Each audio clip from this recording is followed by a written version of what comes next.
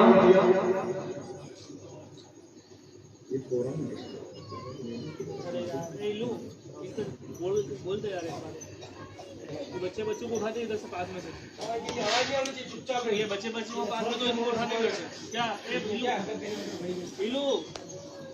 چھوٹے بچوں کو تو پیچھے بھیج دیں, پیچھے بھیج دیں. اللہ کے رسول صلی اللہ علیہ وسلم نے فرمایا رونے کی وجہ کیا ہے؟ کہا یا رسول اللہ, جب میں نے کلمہ نہیں پڑھا تھا اس وقت میری ایک بیٹی تھی, لیکن یہ اس زمانے کی بات ہے جب بیٹیوں کو زندہ دفن کیا جاتا تھا. میں نے لے جا کے اپنی بیٹی کو زمین میں زندہ دفن کر دیا. آج میں نے کلمہ پڑھ لیا, مسلمان ہو گیا. اب مجھے بیٹیوں کا, جب آپ کو دیکھتا ہوں آپ اپنی بیٹی خاتون جنت کو اپنی جگہ پہ بٹھاتے ہیں, پیشانی چومتے ہیں, ہاتھ چومتے ہیں, تو مجھے میری بیٹی یاد آ جاتی ہے. اے کاش کہ میری آج بیٹی زندہ ہوتی. یا رسول اللہ, اس لیے مجھے آج رونا آتا ہے. حضور نے جب یہ سنا کہ اس شخص نے بیٹی کو زمین میں زندہ دفن کیا, اللہ کے محبوب کی آنکھوں میں آنسو آئے. حضور نے فرمایا بلال کہاں ہے؟ بلال آئے. اعلان فرمایا میرے نبی نے, بلال جاؤ مدینے کی گلیوں میں اعلان کر دو, مسلمان مسجد نبوی میں جمع ہو جائیں. بلال نے اعلان کیا, مسلمان دوڑتے ہوئے آئے, مسجد نبوی میں جمع ہوئے. اللہ کے محبوب تشریف لائے, ممبر پہ میرے نبی کھڑے ہوئے, اور اس کے بعد میرے نبی نے اعلان فرمایا من کن لہو ثلاث بنات وصبر علیہن وسقاہن وکساہن کن لہو حجابا من النار. میرے نبی نے فرمایا اے لوگوں یاد رکھو, اللہ نے جسے 3 بیٹیاں عطا فرمائی ہے, وہ ان کے پالنے میں جو تکلیفیں آئیں اس پر صبر کرے, کھلائے پلائے, عزت کے ساتھ رخصت کر دے. میرے نبی نے فرمایا وہ باپ جنتی ہے.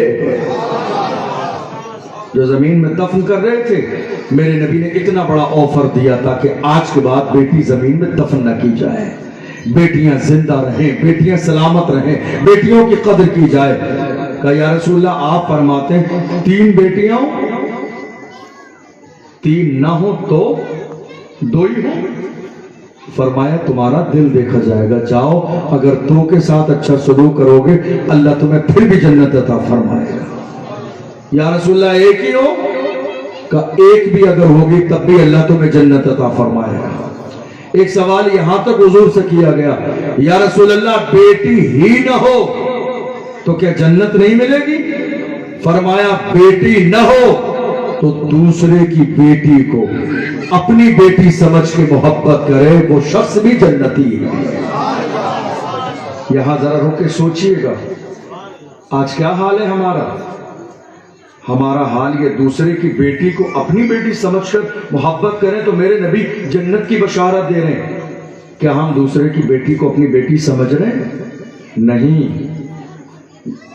2 خاندانوں میں لڑائی ہو, یا بلکہ خاندان مت کہ یہ 2 گھروں میں پڑوسیوں میں لڑائی ہو, اور ایک کے گھر میں جوان بیٹی ہے, جب رشتہ آتا ہے نا تو جن سے لڑائی ہے وہ پہلے ہی کہہ دیتے ہیں کس نے خبر دی تھی تمہیں اس رشتے کی؟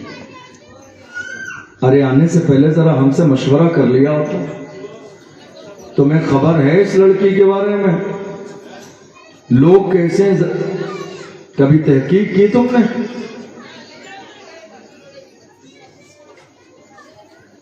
کیا بات کر رہی ہے, کیا مسائل ہے؟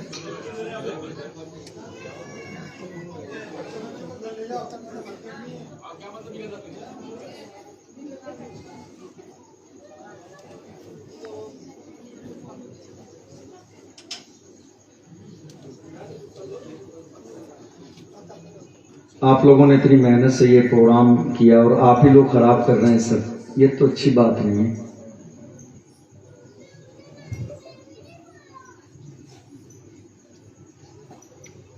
تو آج حالت یہ ہے کہ ہم دوسرے کی بیٹی کو اپنی بیٹی سمجھ رہے نہیں.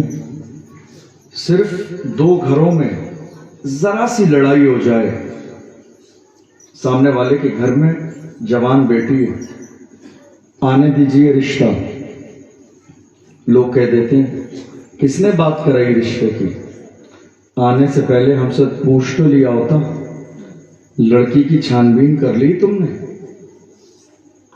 اتنا اگر کہہ دیا جائے رشتہ لانے والے کو تو وہ تو وہیں ڈھیر ہو جاتا کہ ہم غلط جگہ پہ آ گئے. میری بات سمجھ آ رہی کیا کہہ رہا ہوں میں؟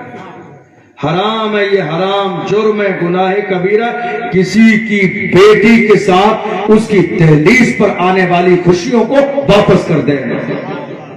گناہ ہے یہ, جرم عظیم ہے.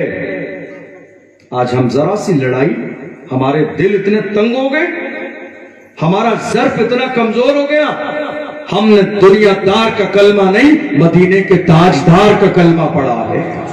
جس نبی نے ہمیں اخلاق سکھایا, جس رسول نے ہمیں محبت سکھائی, جس رسول نے ہمیں عاجزی سکھائی, جس رسول نے ہمیں کلیجے سے لگانا سکھایا, جس رسول نے ہمیں یہ سکھایا بیٹی بیٹی ہے چاہے وہ کسی غیر ہی کی کیوں نہ ہو. بیٹیوں کا خون کرنے کی کوشش نہ کرو اور نہ ہی ان کی خوشیوں کا خون کرنے کی کوشش کرو, نہ ان کے ارمانوں کے جنازے نکالو. تمہاری دشمنی تم سے ہے, آپس میں نبھاؤ. یاد رکھو کسی غریب کی بیٹی کے ساتھ اس کے دامن کو داغدار کرو گے, بے عزت کر دو گے, تمہیں کیا لگتا ہے وقت تو گزر ہی جاتا ہے, لیکن یاد رکھنا کما تدین تدان, حدیث کا فرمان ہے تم جیسا کرو گے ویسا ہی تمہارے ساتھ کیا جائے گا. گناہ کرنے سے ڈرو اس لیے کہ اللہ سب دیکھنے والا ہے, برائی کرنے سے ڈرو اس لیے کہ خدا دیکھنے والا ہے, ظلم کرنے سے ڈرو اس لیے کہ خدا دیکھنے والا ہے, غیبت کرنے سے بچو اس لیے کہ خدا دیکھنے والا ہے, کسی کی بیٹی کا رشتہ توڑوانے سے بچو اس لیے کہ خدا دیکھنے والا ہے. تم نے دیکھا نہیں, ہم نے دیکھا ہے اپنی زندگی میں. حضرت سے پوچھئے, انہوں نے دیکھا ہے. سید صاحب قبلہ سے پوچھئے, آج کتنے لوگ ہمارے پاس آتے ہیں, حضرت گھر میں مریض چل کے دعا کر دیں, جا کے دیکھ رہے ہیں مریض کا حال یہ ہے, نلکی لگی ہوئی ہے, زبان بند ہے, گلا بند ہو گیا, گلے کی پائپ لائن خراب ہو چکی ہے, باضابطہ کچھ پہنچانے کے لیے جس میں پیٹ کے ذریعے پیٹ کو کاٹ کر نلکی ڈالی گئی ہے, لکوڈ پہنچایا جا رہا ہے بندے کو زندہ رکھنے کے لیے. کون ہے یہ بندہ, اس کا منہ کام کیوں نہیں کرتا, زبان کام کیوں نہیں کرتی, اس کا گلا بند کیوں ہو گیا؟ لوگوں نے بتایا زندگی میں یہ غیبت کیا کرتا تھا, غلط زبان کا استعمال کرتا تھا, عالموں کی توہین کرتا تھا, سید زادوں کو گالیاں دیتا تھا, بڑوں کا احترام نہیں کرتا تھا, بیٹیوں کو بری نظر سے دیکھتا تھا, اپنی زبان کا غلط استعمال کرتا تھا, جس کے لیے جو جملے اس کی زبان پر آتے تھے احترام نہیں کرتا تھا, چھوٹا ہے یا بڑا. آج اس کو منہ کا کینسر ہو چکا ہے, گلے کا کینسر ہو چکا ہے, 6 مہینے ہو گئے, گلے کا پائپ بند ہو گیا ہے, زبان بند ہو گئی ہے, منہ کھلتا نہیں ہے, پانی بھی اگر ڈالا جاتا ہے واپس نکل جاتا ہے. غور کرو خدا کے بندو, یاد رکھو خدا زبان دینے والا ہے تو دے کے واپس لینا بھی جانتا ہے, وہ عزت دینا جانتا ہے تو دے کے واپس لینا بھی جانتا ہے, وہ شان دینا جانتا ہے تو لے کے واپس لینا بھی جانتا ہے, وہ زمین دینا جانتا ہے تو زمین لے کے واپس دینا بھی جانتا ہے. یاد رکھو عزت کرو گے تو عزت کی جائے گی, عزت نہیں کرو گے تو ذلیل و رسوا کر دیا جائے گا. بلکہ ایک سمجھدار انسان نے تو یہاں تک کہا نادان کو اس بات کا بالکل نہیں پتا, وَتُعِزُّ مَن تَشَاءُ وَتُذِلُّ مَن تَشَاءُ. عزت خدا دیتا ہے لیکن انسان کی زندگی کے اعمال, قرآن کہتا ہے فَمَن يَعْمَلْ مِثْقَالَ ذَرَّةٍ شَرًّا يَرَهُ وَمَن يَعْمَلْ مِثْقَالَ ذَرَّةٍ خَيْرًا يَرَهُ. اگر ذرے کے برابر اچھائی کرتے ہو اللہ وہ بھی دیکھتا ہے, اس کا بدلہ دے گا, اور اگر ذرے کے برابر برائی کرتے ہو تو خدا اس کو بھی دیکھنے والا ہے, اس کا بھی بدلہ دے گا. ذرہ جانتے ہیں آپ, یہ ریتی ہوتی ہے, ریتی ہوتی ہے, اس کے ذرہ اتنا چھوٹا ہوتا ہے نا جس کو ہم پکڑ بھی نہیں سکتے. ایک ذرے کو, ایک ذرہ ریتی کا ہم پکڑ بھی نہیں سکتے, اس کو ہمارے ہاتھ میں نہیں آئے گا, ہم اس کو شمار ہی نہیں کر پائیں گے. مگر اللہ کا قرآن کہتا ہے خدا اس کا برابر بھی اگر نیکی ہو یا برائی ہو اللہ اس کا بھی بدلہ دیتا ہے. غور کرو ہم کیا کر رہے ہیں, غریب کی بیٹی پہ الزام لگا رہے ہیں, اس کا رشتہ توڑوا رہے ہیں, اس کی شادی خراب کرا رہے ہیں. آپ یقین جانیے میں ممبر رسول پر بیٹھا ہوں, ہم نے کتنے رشتے ٹوٹتے ایسے بھی دیکھے کہ عین شادی کے کارڈ بھی چھاپ کر بانٹ دیے گئے, پھر محلے والوں نے دشمنی نبھا کے کسی غریب کی بیٹی کے دامن پہ داغ لگا دیا. وہ انتظار میں ہے بارات آنے والی ہے, مگر بارات کیا خوشیاں اس کی دہلیز پہ آنے سے پہلے ہی واپس چلی گئی. مسلمانوں کے دل اتنے تنگ ہو گئے. غور کرو میرے رسول نے کیا فرمایا, جو دوسری کی بیٹی کو اپنی بیٹی سمجھ کے محبت کرے گا وہ شخص بھی جنتی ہے.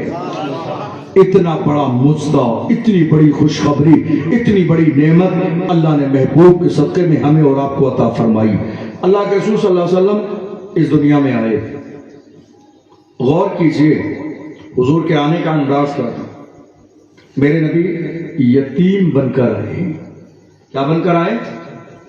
حضور کے آنے سے پہلے اللہ نے آپ کے والد کو اٹھایا, آ جانے کے بعد آپ کی ماں کو اٹھا لیا, دادا عبد المطلب نے کفالت میں لیا, ذمہ داری سنبھالی, انہیں بھی اٹھا لیا. چچا ابو طالب نے ذمہ داری اٹھا لی, انہیں بھی اٹھا لیا. ذرا غور کیجئے محبوب کو یتیم کیوں رکھا جا رہا ہے؟ دراصل بات یہ ہے حضور کی آمد سے پہلے یتیموں نے خدا کی بارگاہ میں دعا کی تھی, اے اللہ کسی کو بھیج دے جس کے دل میں ہمارے لیے درد ہو. یتیموں کی دعا کو اللہ نے قبول فرمایا اور محبوب کو یتیم ہی بنا کر بھیجا, اس لیے کہ جو جس پریشانی سے گزر جاتا ہے وہ اس تکلیف کو بہتر جانتا ہے. میرے آقا یتیم بن کر آ رہے ہیں, محبوب یتیم بنا کر اس لیے بھیجا یتیموں کی زندگی گزارو گے تو یتیموں کی تکلیف تمہیں بہتر سمجھ میں آئے گی, یتیموں کا درد تمہیں بہتر سمجھ میں آئے گا. یتیموں کے چکر جو تمہارے دروازے پہ لگیں گے تم خود اس مرحلے سے گزر چکے ہوگے. ذرا غور تو کرو, مصر کی سرزمین پر جب قحط سالی کا دور آیا حضرت یوسف علیہ السلام پیٹ بھر کے کھانا نہیں کھاتے تھے. لوگوں نے کہا حضور پیٹ بھر کے کھانا کیوں نہیں کھاتے ہیں؟ فرمایا میں عزیز مصر ہوں, میں پیٹ بھر کا کھانا کھانے لگوں تو مجھے کیسے احساس ہوگا کہ جو میری رعایا ہے وہ کن پریشانیوں سے گزر رہی ہے. میں بھوکا اس لیے رہتا ہوں تاکہ بھوکوں کی تکلیف کا مجھے احساس ہو جائے. اللہ کے محبوب صلی اللہ علیہ وسلم کو اس دار فانی میں بھیجا. اس زمانے میں یہ انداز تھا کہ عرب کے بچوں کو دوسری دائیاں دودھ پلاتی تھی. اللہ کے رسول کو آپ نے کئی بار سنا حضرت حلیمہ سعدیہ لینے آئیں, مگر انداز یہ تھا کہ وہ جس خچر پہ سوار ہو کے آئیں اس کی کمزوری کا حال یہ تھا کہ قافلے کی تمام عورتیں آگے نکل گئیں, وہ پیچھے رہ گئیں. بار بار رکی لیکن مقابلہ ہو ہی نہیں رہا تھا, برابر چلنے میں نہیں آ رہا تھا. لیکن جب رسول اللہ کو لے کر آئی تو سب سے آگے چل رہی ہے. پوچھ لیا گیا حلیمہ کیا ہوا, مکے جا کے سواری بدل دی؟ کہ سواری نہیں بدلی ہے, سوار ہونے والا بدل گیا ہے.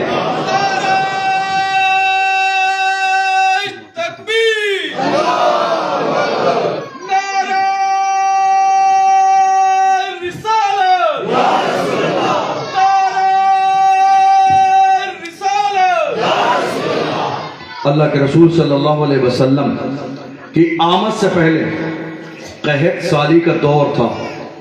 حضرت حلیمہ سعدیہ کا اپنا خود کا ایک بیٹا تھا, لیکن غربت اور بھوک کی وجہ سے ان کے اپنے سینے کا دودھ ختم ہو چکا تھا اور پوری رات ان کا اپنا بیٹا روتا تھا کہ دودھ پینے کو مل جائے.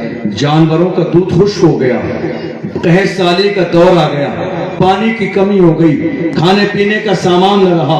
حلیمہ سعدیہ کے اپنے سینے میں دودھ کے قطرے باقی نہ رہے, خود بھی بھوکی ہیں, شوہر بھی بھوکے, بچہ بھی پوری رات روتا ہے. مگر حضور کی عظمتیں دیکھو, حلیمہ سعدیہ نے جب رسول اللہ کو گود میں لیا اور گود میں لینے کے بعد جیسے ہی انہوں نے اپنے سینے سے لگایا اللہ نے ان کے سینے کو دودھ سے لبالب بھر دیا.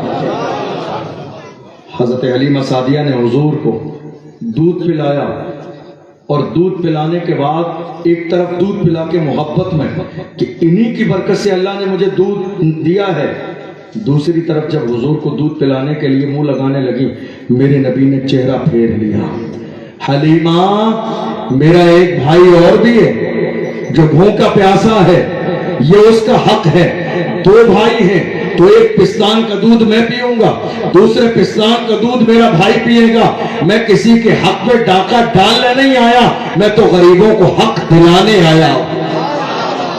اللہ کے رسول صلی اللہ علیہ وسلم کو حلیمہ سعدیہ لے کر چلی۔ اب ذرا غور کیجئے، لے کر آئیں، محلے کی عورتیں ایک دن آئیں کہ حلیمہ سعدیہ ایسا لگتا ہے مال ہاتھ لگ گیا، کہیں سے خزانہ ہاتھ لگ گیا۔ کہا کیوں؟ کہ ہم نے اس زمانے میں دیکھا تھا شام کے وقت میں بھی تمہارے گھر میں چراغ نہیں جلتا تھا، چراغ نہیں جلتا تھا اس زمانے میں، اور آج ہم یہ دیکھ رہے ہیں کہ پوری رات چراغ جلتا ہے اور روشنی پہلے سے زیادہ ہے۔ شاید تم نے چراغ میں تیل زیادہ ڈال دیا یا اس کی لو زیادہ بڑھا دی ہے۔ حضرت حلیمہ سعدیہ کہتی ہیں خدا کی عزت کی قسم، محمد جس دن سے میرے گھر میں آئے ہیں اس دن سے دنیا کا کوئی چراغ میرے گھر میں جلائی نہیں ہے۔ آنے والی عورتیں پوچھتی ہیں پھر یہ روشنی کیسی ہے؟ کہتی ہے روشنی محمد کے چہرے کی ہے۔ اللہ نے جن کے چہرے کو اتنا روشن فرما دیا ہے وہ اندھیرے میں چلے جاتے ہیں، اللہ اندھیروں میں روشنی عطا فرماتا ہے۔ سبحان اللہ۔ حلیمہ سعدیہ سے کچھ عورتوں نے کہا حلیمہ محمد کے آنے کی وجہ سے تم مالدار ہو گئی، 7 بکریاں تھی تمہارے پاس، وہ بھی باضابطہ جو ہے بنجر کھیتی تمہارے پاس، 5 بکریاں نہ بچہ دیتی نہ دودھ دیتی، قحط سالی کا دور تھا، تمہارا اپنا حال یہ تھا۔ محمد کے آنے کے بعد 7 بکریاں تمہاری 700 ہو گئی، 7 بکریاں 700 ہو گئی۔ خصائص کبریٰ بڑی اچھی کتاب ہے علامہ جلال الدین سیوطی کی، پڑھیے۔ 7 بکریاں 700 ہو گئی۔ ہمارے اوپر بھی تو کچھ کرم کرے، سارا فائدہ تم ہی اٹھاؤ گی، سارا فائدہ تم لوگ ہی، ہمارے اوپر بھی کرم ہو جائے۔ اب ذرا غور کیجیے، حضور گود میں ہیں، مگر جو لوگ کہہ رہے ہیں نا آج حضور نے اعلان نبوت 40 سال کے بعد فرمایا تو نبوت 40 سال کے بعد ملی، میں کہتا ہوں ارے خدا کے بندو ذرا پڑھا لکھا کرو، اچھی کتابیں پڑھا کرو تاکہ تمہیں پتہ چل جائے صحیح مسئلہ کیا ہے اور غلط مسئلہ کیا ہے۔ محبوب کی شان یہ ہے، جب کہا حلیمہ ہم پر بھی اس بچے کا کرم کرا دو، حلیمہ سعدیہ نے فرمایا جاؤ ایک خالی برتن لے کر آؤ اور ایک پانی کا برتن لے کر آؤ۔ پانی لایا گیا، خالی برتن لایا گیا، حلیمہ سعدیہ نے مصطفیٰ کے طلبوں پہ پانی ڈالا ہے اور حضور کے پیر دھو کے پانی خالی برتن میں جمع کر لیا، جس کو وقت کا امام اہل سنت فرماتے ہیں جس کے طلبوں کا دھوون ہے آب حیات ہے وہ جان مسیحا ہمارا نبی۔ حضور کے طلبوں کا دھوون، حضور کے طلبوں سے لگنے والا پانی، حلیمہ سعدیہ نے طلبے دھوئے نبی کے، طلبے دھونے کے بعد ان عورتوں کو وہ پانی دیا، کہا لے جاؤ بکریوں کو پلا دو گی، جو بانج ہیں وہ اس کے بعد بچے بھی دیں گی، وہ دودھ بھی دیں گے، اونٹنی کو پلا دو گی یہ پانی، وہ بچہ بھی دے گی دودھ بھی دے گی، اور جتنے لا علاج مریض ہیں مکے کی سرزمین پر لے جاؤ، سب کے جسموں پہ لگا دو، لگانے کی دیر نہ ہوگی، اللہ اس پانی کی برکت سے انہیں شفا عطا فرمائے۔ حضور کے طلبوں کا پانی، طلبوں کا دھوون، یہ کب کی بات بتا رہا ہوں، جب میرے نبی گود میں چند مہینے کے، حضرت عباس حضور کے چچا حضور کے پاس آئے کہ یا رسول اللہ میں نے بچپن میں آپ کو دیکھا، آپ پالنے میں جھول رہے تھے، مگر میری نظر آسمان پر پڑ گئی تو میں نے دیکھا چاند ایک جگہ رہتا ہے، اس کا نظام ہے قدرت نے جو سیٹ کیا ہے، مگر میں نے دیکھا چاند کبھی ادھر جاتا ہے کبھی ادھر جاتا ہے، کبھی ادھر جاتا ہے کبھی ادھر، میں حیران ہو گیا یہ کیا ہو رہا ہے، لیکن میں نے دیکھا پالنے میں آپ لیٹے ہیں اور آپ کی انگلی اٹھی ہے اور آپ کی انگلی جدھر جدھر جاتی ہے آسمان کا چاند ادھر ادھر جاتا ہے، جدھر جدھر آپ کی انگلی جاتی ہے آسمان کا چاند ادھر ادھر جاتا ہے۔ امام اہل سنت فرماتے ہیں چاند جھک جاتا جدھر انگلی اٹھاتے مہد میں، کیا ہی چلتا تھا اشاروں پر کھلونا نور کا، سبحان اللہ، کیا ہی چلتا تھا